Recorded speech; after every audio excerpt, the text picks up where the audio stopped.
We are painting a bluebird today, the Missouri state bird. Start out with light washes of orange, pinkish, and light green colors and let that dry.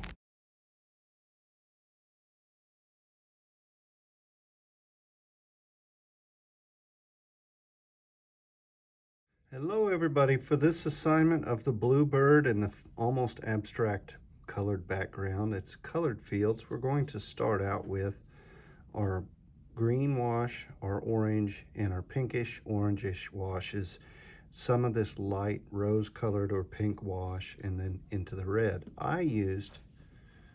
Starting out with, I used watercolors as washes, and only those colors I talked about.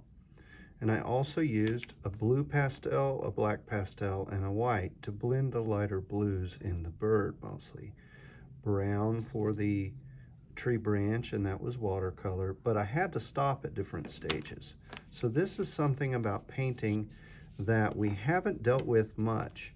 In the classroom, we don't get a lot of time to stop and let something dry, so I usually do pretty quick things. Now this is going to take a little more time only to dry. The image is easy. It's just a bird on a branch, and then it's got some marks in the background. Let's start with the washes. Green, orange, and pinkish rosish colors. I'm setting my reference up out of the way, but I can still see it. I'm using a big brush, these chunkies, to do the wash. You can use anything you have, but you want your brush to be clean to start with. You need a little bit of red. Now, as I start to blend this, look at how vivid that red is. I don't want it that vivid. I don't want it that dark. So, I'm sweeping this or brushing it across and down, straight down, in a vertical line. I'm picking up a little bit of orange. Pick up a little more. Go right into it. Now we're going to let this sit for just a few moments. I'll go teach a class or do something with library and then come back and finish this lesson, but I wanted to do this so you saw it in real time. Now that green is too dark, so I'm washing out my brush, getting it as dry as possible, but then it's still got some water in it and I'm blending it. This will be fine. Now, if you're at home, you probably have more control. You can get a paper towel or something to blot this with. In class, I'm pretty sure you won't be painting this. You could just use the side of a crayon or just blend crayon, and you could use colored pencil. I was blanking out on it because I never use colored pencils. They're a little slow for what I like to do. But then I could start with my marker. And yes, you could use marker in a brush with this. I'm just making marks, and these are kind of like leaves on trees. I'm not sure really what they are, but I did want this information in there. I know there's a leaf here and some marking here. And I just want this activity of the forest to be in here. And I'm going to go over this in a little bit with some pastel. Some white and some blue, but not black. Black is really just the beak of the bird and the dark parts and the feet. So we'll be back after this dries. See you in a few minutes. I am back a few hours later and this is dry. It is wrinkled up a bit. You can see, and what I need to do is put my bird here and the branch right about here. So I'm comparing the one I made earlier. Some of the same shapes, some of the same splotches. Some things are different. There's more of a uniform field of color here. More off-white paper, maybe darker colors than this. The green is lighter, just a little. So, looking at the shapes, it's a circle and a larger circle and almost a really skinny triangle or a pencil shape. Draw the branch for the bird to sit on first. So we're starting with the branch, and I need to load up some brown paint. So I'm using a thinner brush. Load up that paint nice and thick. You don't want it too watery. Now start out with the tip of the brush, and then come down this way. I noticed one came that way. Loading more paint because I want this nice and dark.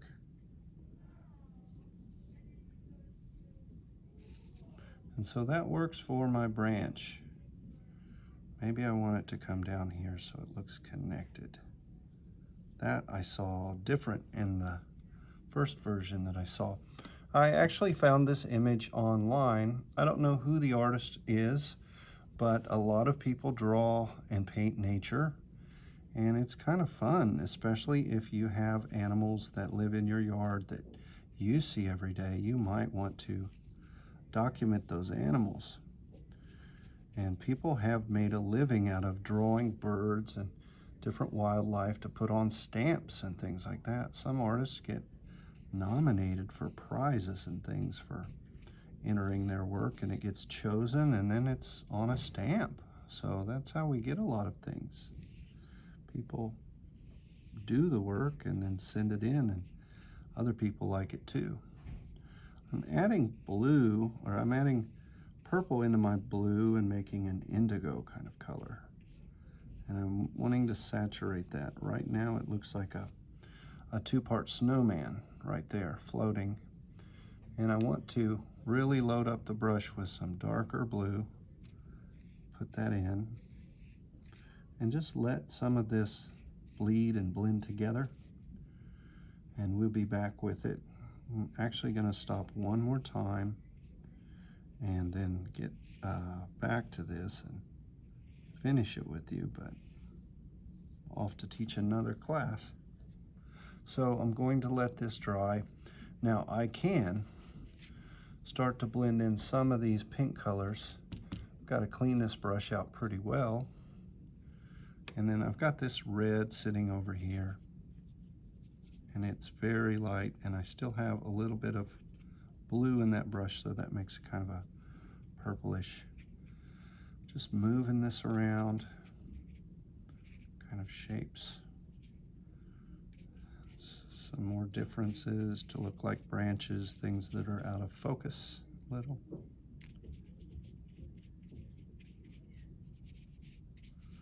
And this will change as it lightens up and dries. So I have that. Now I did not wait when I started to put in my color. I just drew right into it. Now, if you're working with crayons, you probably want to wait to let this dry because you don't want to scrub into it too hard. It'll tear that paper, and I'm being careful. I'm going really light. And I know that his eye is, or her eye is up this way, and the beak goes this way, and that shape is a triangle. And I'm getting a little more information in here. It's kind of nice to work on it while it's wet too. And then drawing in some of that color. And I know I have some things to come back to. I want to let this dry up a little bit. This area though, I can kind of make these kind of nice shapes around like flower forms, moving in a round kind of wiggly way around those things. It gives it a little more activity in the background, so it's neat to look at. And I enjoy that part. This part is almost abstract. It is, you know, what's going on the tree. Maybe it's blooming flowers, maybe there's butterflies happening and different things. Kind of neat. I did see that there is a red leaf, so I want to put that in. Put that right about there. Very bright. And that's fine. Put one here. And that looks great. Maybe that's a little too bright, but it may dull a little bit as it dries. So I'm getting closer with my bird. I'm going to add in these other colors when I come back after this dries. So I've come back and this is dried again, and I need to put in the darker areas, the dark blue, some of the white in the bird, and blend some of the lighter colors. Look at the difference in value. And then I think I'll do a real quick one with crayons, real quick. So let me put these colors in. Putting my reference here to the side so I can see. Looking at the color, I know it's darker on this side. And then he had kind of a patch there. Kind of comes up and around. And then it looks nice if you go into that black and blend that a little bit. And don't worry about coloring the whole thing in, because you're basically drawing how light hits feathers and changes their colors a little. And blend a little blue into that black beak and make that flatten out a little bit. A little color into there is fine. And so back in with the black. Go underneath of this. Back into that eye a little darker. Blend that.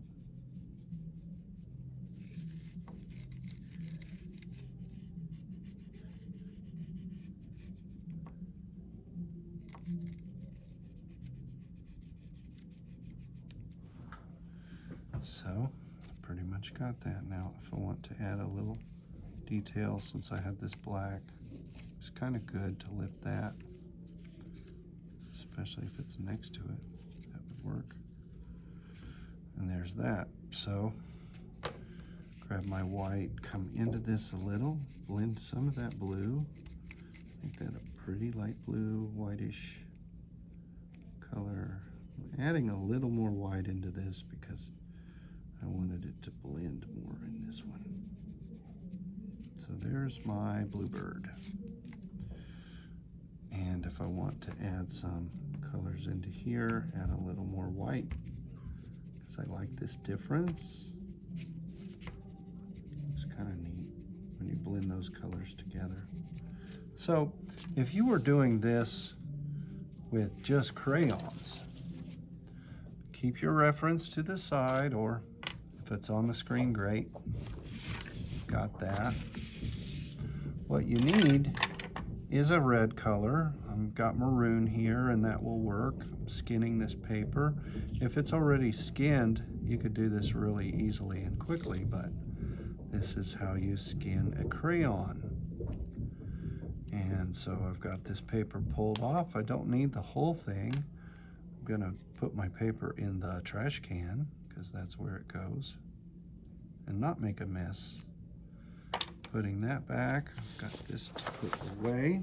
So just drag the crayon. Dark in some places, push hard, and not so hard in others. And I need a green crayon of some sort. That looks like it's black. I don't want that. Here's that lighter green crayon that I had earlier.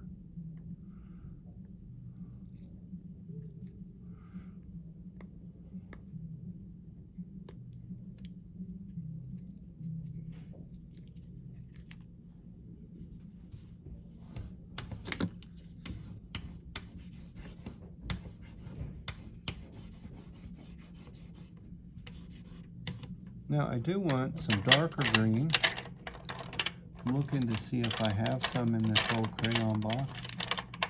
I see a lighter green. I don't see a darker. Well, there we go. There's one. So this is a newer crayon, but I'm going to peel it. And that's fine to make this assignment, to get it right, because these are our materials. If you have a box of crayons and they've stayed perfect for a year, that means you're not using them. So use them. I wanted a darker green here, so I did that. I picked it up. Now, I need blue for my bird, and that's kind of a blue, kind of a grayish blue. There's a gray. Here's a bright blue. And then I need brown. And here's two colors of brown. So I'm going to start with my branch. Just draw a branch. I see it splits this way. comes this way, and it's kind of thick right around. Draw it rough like a stick, and I'm blending this color too, this brown and this brown, to give it a grayish brown and a brown. So remember the shapes that we had. We had one big circle, one smaller circle, and that was a purple. So color into this, push hard as you do this, because you want it. What I looked at was an oil painting of a Bluebird, but we're not oil painting. We don't do that till high school, or we have our own set of paints. They're pretty expensive, actually, oil paints. And I'm coloring this in over that magenta and green and everything. I've got to push hard to do that. So I'm going to color back into it with this grayish, I'm blending color right now before your eyes. It's crazy, huh? And then push that in, and I know that that wing goes out this way. And I'm drawing that kind of long and blending this over the top. And if I could find a black crayon, I know I had one. But if you don't set them aside, you kind of lose them back in the box, but we found it. Now we're putting in more of the details. For those of us that are using crayons, you're either at home or at school. So it's a sharp triangle, real pointy. There's my friend. And then I want to show some of the feather definition here. I wanted that black on this side, make him look more three-dimensional. And then there's that, and I got it. And then a little bit under his neck to show there's a little bit of difference. Now, if I had a darker blue, I would go over this part. And this is an oil pastel, but it's what I had handy. And then so my bird starts to look more realistic when you see all those colors play together. And that looks kind of neat. I do need that red or purple to go back in, and then I see a pink here also. So I can just make marks like this. They're kind of like loose flowers or buds or leaves flowing around. And I want this kind of activity because everything else is pretty stamped and thick, or it is what it is. And then I want to have differences in here. And this, I might like this even better than the one I did before. Now this is my third version of it. So as I'm doing this, I kind of get better at the form. I'm thinking about where the bird is on the paper, doing all that kind of stuff. And I can get loose with this and just leave a little bit there. It's kind of fun. I can take my blue and make these kind of little wispy sing-songy notes. A little bit up into here. So it's sitting in flowers maybe. Looks kind of neat. I need a little more color there, just so I know that something's going on. And I'm about finished with my Bluebird picture. Now if I crop it, I would cut it right here. So you would see that much of it. And it'd be a nice portrait, maybe a little bit on this side, but it's a pretty good portrait of a bird. A Bluebird is the Missouri state bird. So I have the crayon version. I have my, let's see, this is my first painted version. I kind of like it the best. And then my second version, he's kind of chubbier, more black line around it. And I don't know, I like them all three. I could learn a little bit from each one. Send me a picture of your Bluebird. Try to use all of these colors and tones. We used a pink, an orange, a light green if we were painting. But if we did it with crayon like at school, it's really easy to do that way too. Remember to use the side of your crayon. If you've peeled it, you can just push like that.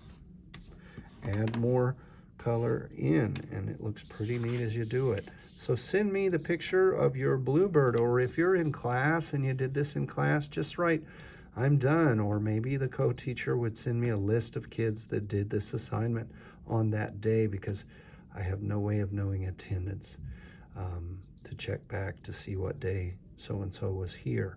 So if you did this Bluebird, either send me a picture if you're at home, or tell me you did it in class. And thank you. Hope you had fun with this.